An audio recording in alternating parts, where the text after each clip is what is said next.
Good morning students. आज हम शुरू करेंगे नया चैप्टर जिसका नाम है control and coordination. Control and coordination है ना। तो अब इसमें सबसे पहले जो टर्म है वो है स्टिमुलाई, है ना। स्टिमुलाई का मतलब होता है एनवायरनमेंट से आने वाला सिग्नल, इसके रिस्पांस में जो ऑर्गेनिज्म प्रतिक्रिया दिखाएगा उसे कहेंगे रिस्पांस। तो ये दोनों चीजें आपस में जुड़ी हुई हैं, स्टिमुलाई और रिस्पांस। स्टिमुलाई प्लूरल है स्टिमुलस का, है ना। अब इससे आगे हम बढ़ते हैं। ये जो इसकी हेडिंग है चैप्टर की, कंट्रोल एंड कोऑर्डिनेशन, इसका मीनिंग क्या हुआ? इसका मीनिंग हुआ, अगर इसका शाब्दिक मीनिंग देखें तो वो ये होता है नियंत्रण और तालमेल। नियंत्रण और तालमेल का मतलब है कि बॉडी की अलग अलग एक्टिविटीज के ऊपर हमारा जो नर्वस सिस्टम है वो किस तरह से नियंत्रण रखता है, वो हम यहाँ पढ़ेंगे। और इसके अलावा बॉडी की सारी फंक्शंस में आपस में किस तरह से कोऑर्डिनेशन यानी सिंक्रोनाइजेशन होता है वो हम यहाँ पे पढ़ेंगे। दो इंपॉर्टेंट सिस्टम्स इस चीज को रेगुलेट करते हैं, एक तो है नर्वस सिस्टम और दूसरा है hormonal system. Hormonal system, hormonal system जिसको कि एक नाम और देते हैं एंडोक्राइन सिस्टम।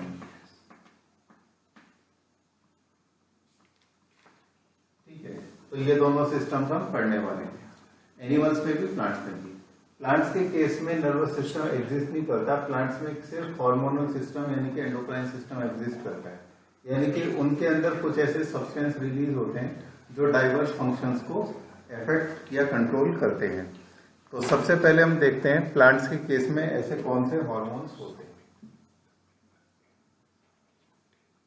तो फर्स्ट टॉपिक जो है हमारा हार्मोन्स इन प्लांट्स, यानी कि प्लांट हार्मोन्स।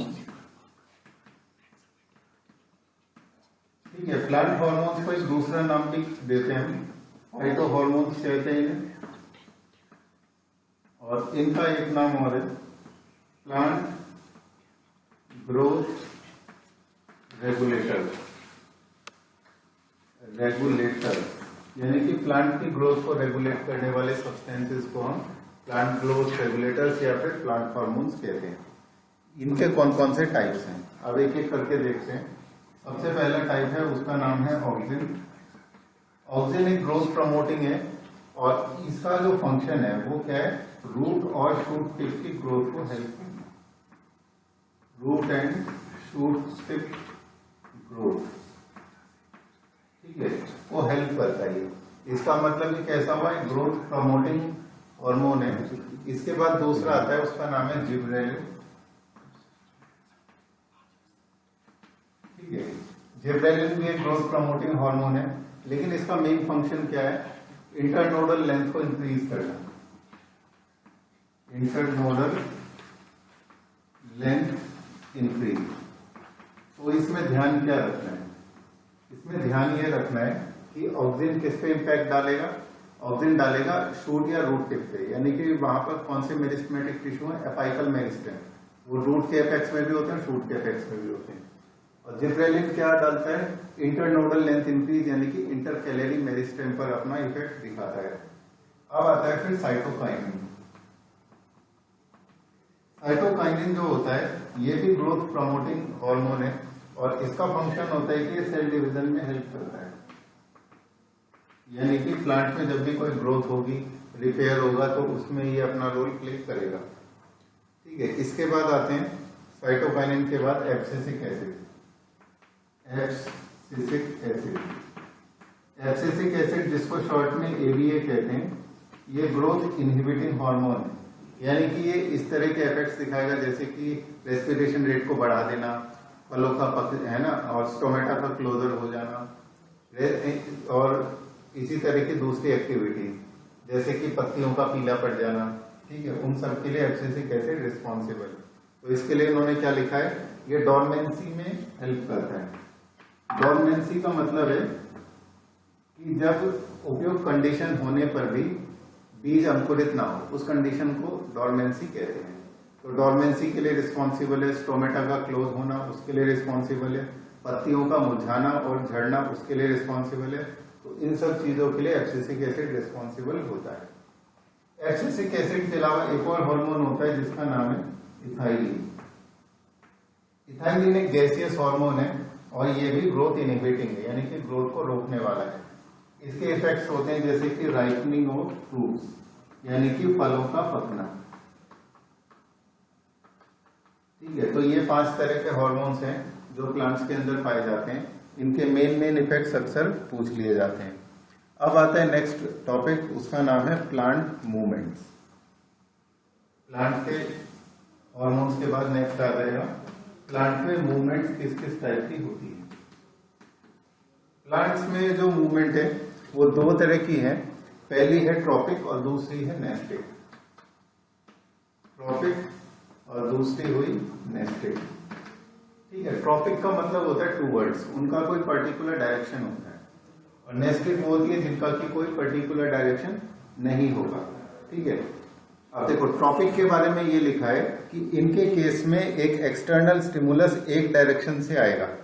जैसे सपोज करो पौधा है और उसमें सन एक पर्टिकुलर डायरेक्शन में है, तो पौधे की ग्रोथ कहाँ होती है, सन के टुवर्ड्स, यानी कि सन की तरफ होगी। उसी तरह से ग्रेविटी जो है वो पृथ्वी से आती है, यानी कि वो भी एक डायरेक्शन से आ रही है, तो रूट की ग्रोथ कहाँ होगी, एक पर्टिकुलर डायरेक्शन में, यानी नीचे होगी। तो इस तरह की जो मूवमेंट्स होती है उनको ट्रॉपिक मूवमेंट्स कहा जाता है। ठीक है, तो अब ट्रॉपिक मूवमेंट के टाइप्स लिखते हैं यहां पर।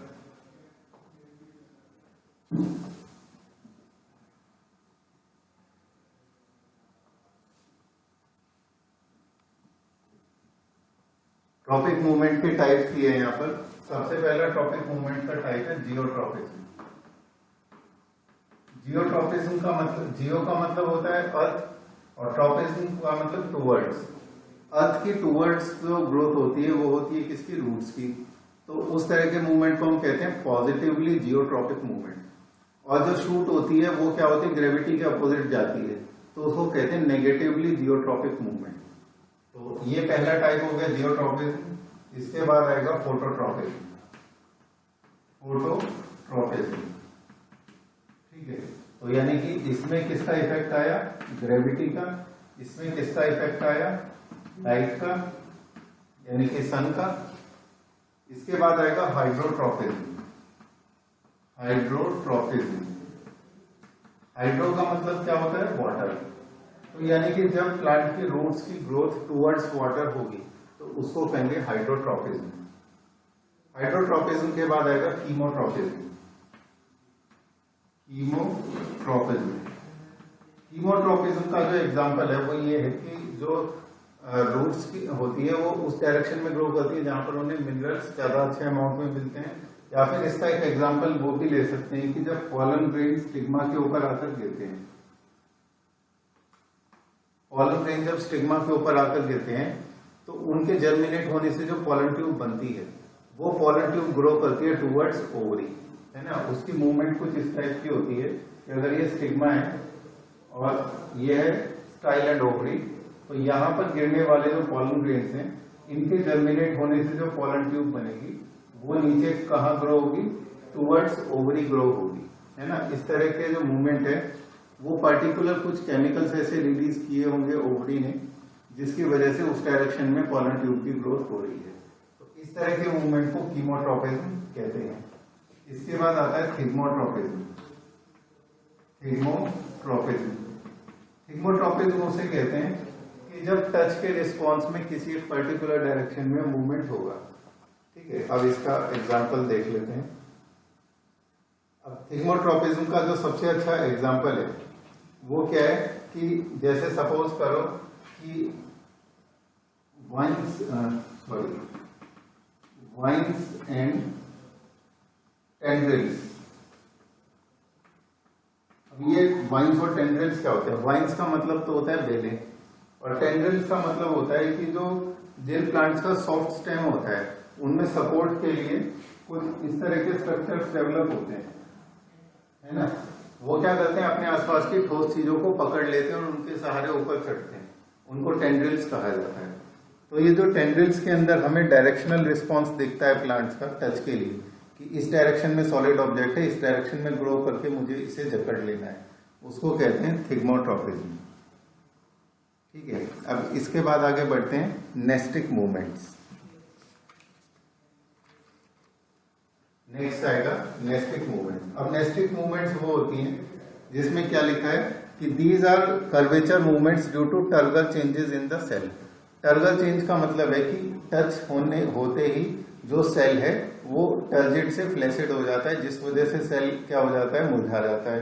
तो इसका एग्जांपल कौन सा होता है? नेस्टिक के दो टाइप्स हो गए, सीस्मोनेस्टिक। सीस्मोनेस्टिक का क्या मतलब हुआ? सीस्मोनेस्टिक का मतलब है कि जब टच की वजह से प्लांट्स जो होता है वो मुरझा जाता है तो उसे सीस्मोनेस्टिक कहेंगे, जिसका एग्जांपल मिमोसा प्यूडिका है। मिमोसा प्यूडिका जिसे टच मी नॉट कहते हैं, है ना, टच मी नॉट प्लांट जिसे कहते हैं, वो छूते ही क्या होता है, मुरझा जाता है। ऐसा इसीलिए होता है कि जैसे हम छूते हैं उसके जो सेल्स हैं लीव्स के, वहां पर मौजूद तो वाटर है जो उसे टर्जिड बनाए हुए, वो वापस किस में चला जाता है, वो पीटियोल्स में चला जाता है, जिसकी वजह से लीव्स कैसी होती है, मुरझा जाती है, यानी कि फ्लैसिड हो जाती है। ठीक है, इसके बाद हम आगे बढ़ते हैं। नेक्स्ट आता है निक्टेनेस्टिक मूवमेंट। सीस्मोनेस्टिक का बाद दूसरा जो टाइप है नेस्टिक में उसे कहते हैं निक्टेनेस्टिक मूवमेंट। अब निक्टेनेस्टिक मूवमेंट्स ऐसी होती है जो डायरेक्शन लेस तो है ही, लेकिन क्या है, ये दिन और रात से चलती है ना। दिन और रात से चलने का मतलब क्या है, ये लिखा है diurnal changes movements of leaves and flowers of some species which take up sleeping position at night are called nictenestic movement। यानी कि रात के समय कुछ पौधों की पत्तियों में इस तरह की आ जाता है इफेक्ट कि वो जैसे सो रहे हो। ठीक है, और जैसे फूलों में भी तुमने देखा होगा कि जैसे सूरज निकलता है वैसे वो खिल जाते हैं, और जैसे अंधेरा छाता है वो फिर से बंद हो जाते हैं। ठीक है, अब फोटोनेस्टिक का मतलब क्या हुआ? अब इसके निक्टेनेस्टिक का मतलब जिसमें दिन और रात का इफेक्ट आए। अब इसके फिर दो टाइप हैं, एक तो होगा फोटोनेस्टिक। फोटोनेस्टिक यानी कि रोशनी की वजह से ऐसा होना, है ना, रात के समय बंद हो जाना पत्ती और फूलों का, और दिन के समय खिल जाना। और फिर आता है उसे कहते हैं थर्मोनेस्टिक। थर्मोनेस्टिक यानी कि टेम्परेचर की वजह से अगर ऐसा होगा तो उसे कहेंगे थर्मोनेस्टिक। ठीक है, ऐसा डेजर्ट वाले प्लांट्स में होता है कि जो हीट ज्यादा होती है जो दिन के समय है, उस समय प्लांट क्या करते हैं, एक्सपोजर को कंट्रोल करते हैं ताकि उनमें क्या हो, कम एक्सपोजर हो, कम उसमें ट्रांसपिरेशनल लॉस हो। ठीक है, अब एक बात ये बतानी याद नहीं थी कि मिमोसा प्यूडिका वाले प्लांट में जैसे ही टच करते हैं तो वाटर कहाँ चला जाता है, वाटर पहुंच जाता है, एक स्वॉलन स्ट्रक्चर होता है लीफ के बेस में, उसे कहते हैं पल्विनस। पल्विनस में पहुंच जाता है। अब इसके बाद इस टॉपिक का जो लास्ट है वो ये है कि ट्रॉपिक और नेस्टिक मूवमेंट्स में डिफरेंस क्या है। अगर हम एक साइड लिखें ट्रॉपिक और एक साइड लिखें नेस्टिक, तो इनमें डिफरेंस क्या है, वो ये है कि ट्रॉपिक में क्या होता है कि ये डायरेक्शनल होते हैं, यानी कि स्टिमुलस एक पर्टिकुलर डायरेक्शन से आता है, जबकि नेस्टिक में ऐसा नहीं होता है। ठीक है, तो पहला लिखा है इन्होंने, this can be easily observed in stems and roots. Tropic किस में ऑब्जर्व होगा, स्टेम में और रूट्स में। ठीक है, और नेस्टिक किस में ऑब्जर्व होगा, लीव्स में और फ्लावर में। तो ये तो हो गया फर्स्ट डिफरेंस। इसके बाद लिखा है it is due to unilateral stimulus, है ना, यूनिलेटरल स्टिमुलस। यूनिलेटरल यानी कि एक पर्टिकुलर डायरेक्शन से मूवमेंट, स्टिमुलस यानी कि सिग्नल आएगा, डायरेक्शनल, और ये होता है नॉन डायरेक्शनल।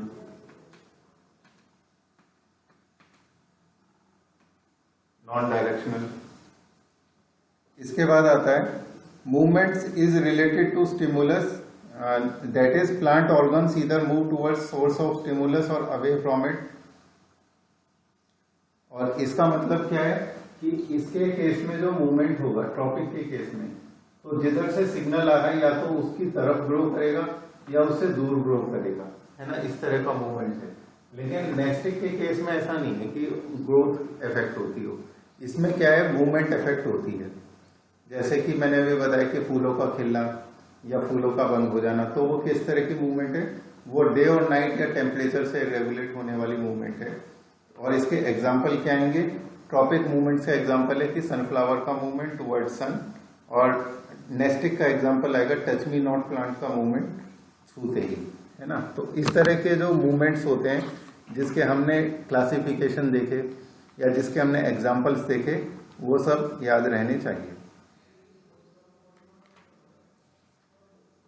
ठीक है, अब जैसे हम एक और कई बार ये क्वेश्चन आता है कि अगर हम ये देखना चाहें कि कोई प्लांट सन के टुवर्ड्स ग्रो कर रहा है, यानी कि उसमें फोटोट्रॉपिक मूवमेंट है, तो ये जो फोटोट्रॉपिक मूवमेंट होता है ये किसकी वजह से होता है, ये होता है एक स्पेशल हार्मोन की वजह से जिसका नाम क्या है। अब तुम खुद ही देखो कि जब मैंने यहाँ ऑक्सिन लिखा था तो ऑक्सिन के आगे लिखा था कि वो शूट टिप को इफेक्ट करता है और रूट टिप को इफेक्ट करता है। अब शूट टिप का मूवमेंट किधर होगा, टुवर्ड्स सन, है ना, और रूट टिप का मूवमेंट किधर होगा, टुवर्ड्स अर्थ।